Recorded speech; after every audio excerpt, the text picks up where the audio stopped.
Okay, that's recording. Great. God, where is, here it is. Okay, so I'm going to be talking about bassoon, which is what this is. It is not a large oboe. It's not an oboe. Large oboe would probably refer to an English horn, which a bassoon certainly is not.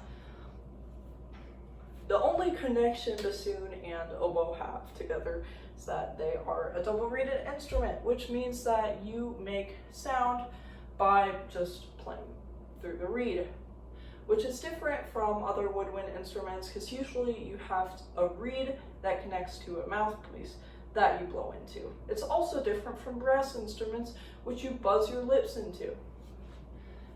Now, a Russian bassoon also isn't a bassoon. Don't let that name fool you, because a Russian bassoon is a brass instrument. It has a brass mouthpiece, so you buzz your lips. You do not just blow through a double reed. Now, a double reed is just two pieces of cane folded onto each other.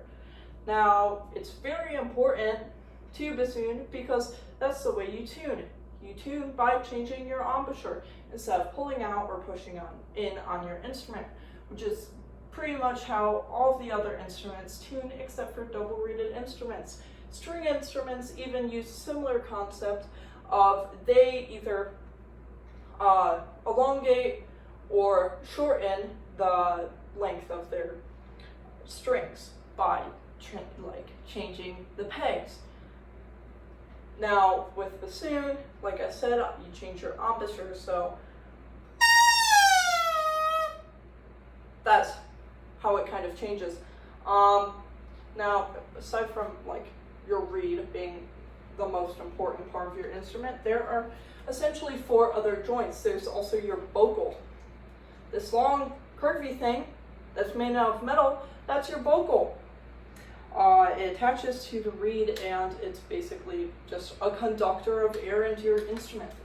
You can't use it to change the pitch unless you have a bigger bocal. Bigger bocals have a flatter pitch or a lower pitch, and the current bocal I use is kind of just like a normal pitch.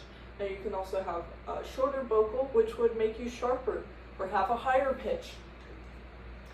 Then you also have the 4 other joints.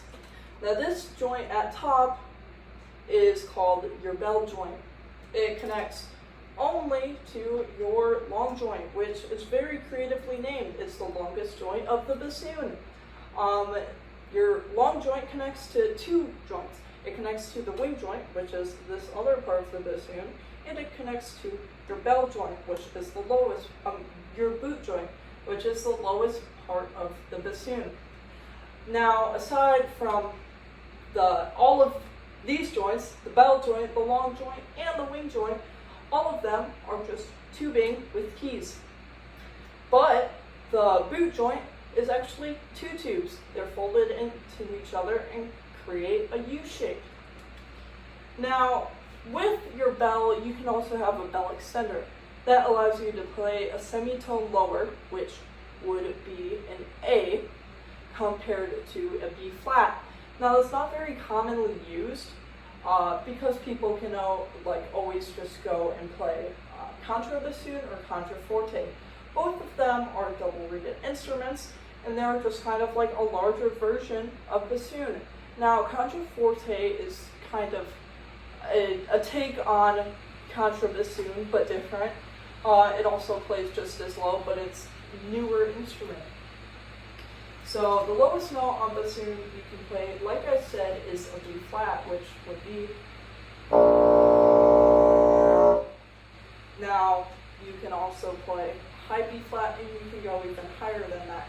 Just to show the different B flats you can play, here's the highest B flat that you can if I play.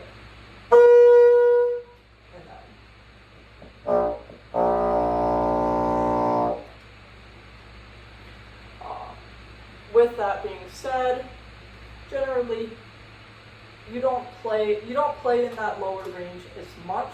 It's still important, but sometimes they just switch you over to contrabassoon, Most bassoonists generally double up in contrabassoon and in bassoon, so they don't specialize in just playing bassoon, usually.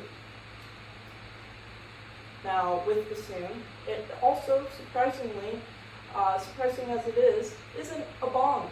Yes, someone has legitimately asked my teacher that. When she was traveling, one of the TSA agents asked, "Hey, is this a bong?" Now, I would not recommend you smoking anything out of a wooden instrument like this.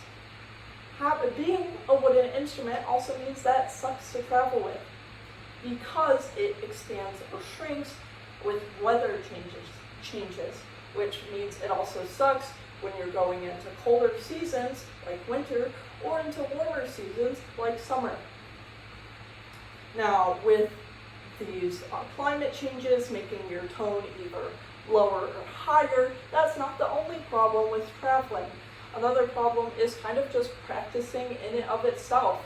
Now, right now I have a tenor sax neck strap on, which is absolutely not what you should be using to hold up your instrument. There is a chest strap, which is, I'm connecting it to usually where the chest strap would connect to. And that's not often used, especially not to practice. Generally, people use a seat strap. So you sit on it, and it hooks on to the bottom of your bassoon. Now, people only pretty much use, at least as I've seen, that chest strap in order to play like solos. But aside from that, they're rarely used. Now, bassoon kind of has somewhat of a long history, as not in and of itself, but also coming around from the Baroque era. It's generally what we see the first like bassoon to be, but it also kind of originates past that. The first one that's typically referred to as inspiration of the bassoon, or essentially as like your first evolution stage of bassoon, would be the shawm, which looks like a recorder, but it has a double reed. That was in the medieval and early Renaissance, but from that it also then became the dulcian. Now, dulcian's more like a bassoon as it folds over into a U shape and has two tubes. There was like soprano dulcian and like even into bass. So there was multiple different sizes to it. Kind of does sound similar to bassoon. It is also, of course, a double-reeded instrument.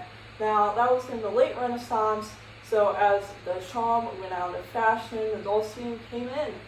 Then from that, of course, is the Baroque bassoon. I wonder what era that was from.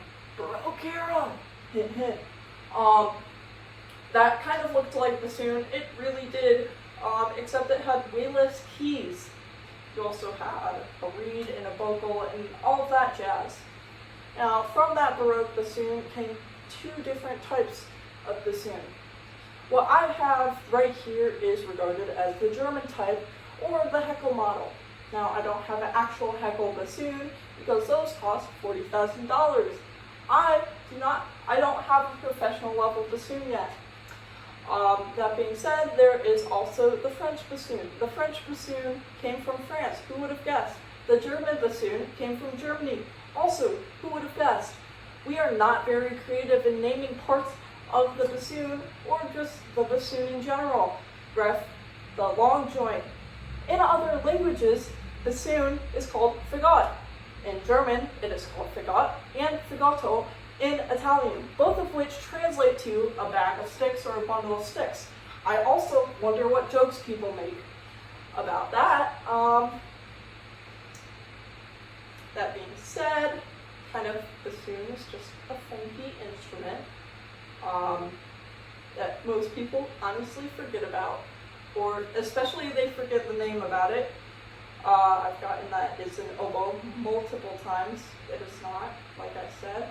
The oboe is only similar in its own reed. Other than that, it's very different. Okay. How do I turn this? There.